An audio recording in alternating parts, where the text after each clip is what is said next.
வணக்கம். நான் Manikandan sir, news J reporter. சொல்லுங்க சார், நம்ம இன்னைக்கு உங்களுடன் ஸ்டாலின் நிகழ்ச்சி நடக்குது இல்ல சார்? சரிங்க. அதுல இ சேவை மையத்துல நீங்க சொன்னதா எல்லாரும் 100 ரூபாய் வாங்கிட்டு இருக்காங்க. அது என்ன கணக்கு சார்?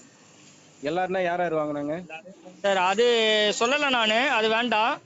நீங்க நீங்க அந்த மாதிரி எதுவும் இன்ஸ்ட்ரக்ஷன் கொடுத்துருக்கீங்களா? ஆமா சார், நம்ம வந்து 30 ருபீஸ் வாங்க சொல்லியிருக்கோம் சார். எதுக்காக சார் 30 ருபீஸ்? அது 30 கம்பல்ஷனா சார்? அது கம்பல்சரி சார். சரிங்க. இப்போ ஸ்டாலின் முதல்வர் வந்துட்டு பொதுமக்களுக்காக 60 ரூபா ஃபீஸ், கவர்மெண்ட் ஃபீஸ். சரிங்க. அந்த 60 ரூபா ஃபீஸ்ல 30 ரூபாய் வந்துட்டு ஸ்டாலின் தராங்க. 30 ரூபா வந்து பொதுமக்கள்கிட்ட வாங்கிக்கணும். ஃப்ரீ கேம்ப் கிடையாது. ஃப்ரீ கேம்ப் கிடையாது சார். அப்போ ஃப்ரீ கேம்ப் எல்லாம் கிடையாது. 30 ரூபா கம்பல்சரி கட்டி தான் ஆகணும். ஆமா, 60 ரூபா ஃபீஸ், கவர்மெண்ட் ஃபீஸ். இது வந்து ஊராட்சிக்கு மட்டுமா இல்ல வந்து மாநகராட்சி நகராட்சிக்கு எல்லாத்துக்கும் சேர்த்து இதே பாலிசி தானே சார்? எல்லாத்துக்குமே இதே பாலிசி தான். ஃப்ரீன்ற மாதிரி சொல்லியிருந்தாங்கல்ல சார், இல்லையா? இல்ல இல்ல இல்ல. இது கம்பல்ஷன் ஏதோ நம்மளுக்கு ஆர்டர் காப்பி எதுவும் வந்திருக்குங்களா இந்த மாதிரி கம்பல்ஷன்ட்டு, இல்ல வாய் வழி உத்தரவா சார்? சார், நான் கலெக்டரேட் ஆபீஸ் இப்ப பேசினாங்க. உங்க கலர் இது மாதிரி இப்ப இது சார், எங்க ஊர் பேர் கெட்ட பேர் இல்லைங்க, உங்க மேல எதுவும் தப்பு கிடையாது. நான் தான் எந்த நியூஸ் இல்ல, அப்படி போட்டாலும் அவங்களுக்கு தான் ப்ராப்ளம், ராங் இன்ஃபர்மேஷன் அப்படின்ற மாதிரி சொல்லிட்டேன். இது வேண்டாம், இது வந்துட்டு கவர்மெண்ட் மீறி நம்ம பண்ணாதான் நம்மளுக்கு பிரச்சனை. சார், இப்போ நான் வந்து முகாமுக்கு வந்துட்ட பிறகுதான் அந்த 30 ரூபான்றது எனக்கு தெரியும்.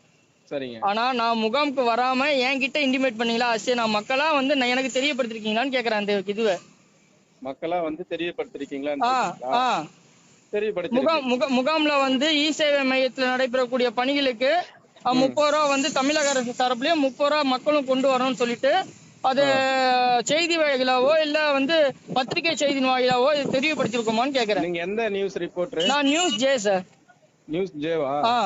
இப்ப வேலை இல்லன்றதுக்காக இந்த இது சொல்றேன். கலெக்டரேட்ல இருந்து சொல்றேன்றோம், அப்புறம் கவர்மெண்ட் மீறி ஏதாச்சும் உங்களுக்கு தகவல் சொல்ல முடியுமா? வேலை இல்லாமலாம் பேசல சார். கொஞ்சம் மரியாதை கொடுத்து பேசுங்க சார். நான் வேலை இல்லாம பொழுதுபோக்கா ஒன்னும் பேசல. நான் உங்ககிட்ட நான் நடந்த சம்பவம் உண்மையா இல்லையான்றதை தெளிவுபடுத்திட்டு தானே போறதுக்கு வரேன் நானு. உங்க பேர் என்ன? என் பேர் மணிகண்டன். மணிகண்டன், நான் சொல்றது கேளுங்க. சொல்லுங்க. கவர்மெண்ட் சைடுல இருந்து என்னென்னலாம் பண்ணமோ கரெக்டா பண்ணிருக்காங்க. வீடு வீடா ஃபார்ம் கொடுத்திருக்காங்க. உங்க குறைகள் என்னமோ முகாமுக்கு வந்து செஞ்சுக்கணும்னு சொல்லியிருக்காங்க. கவர்மெண்ட் ஃபீஸ் தவிர்த்து வேற எதுவும் வாங்கல. சரியா? அந்த உங்க ஊர் மக்கள்கிட்ட கூட விசாரிங்க. சரிங்க சார். இது வந்துட்டு தமிழ்நாடு முழுக்க நடக்குது, இங்க மட்டும் நடக்கல.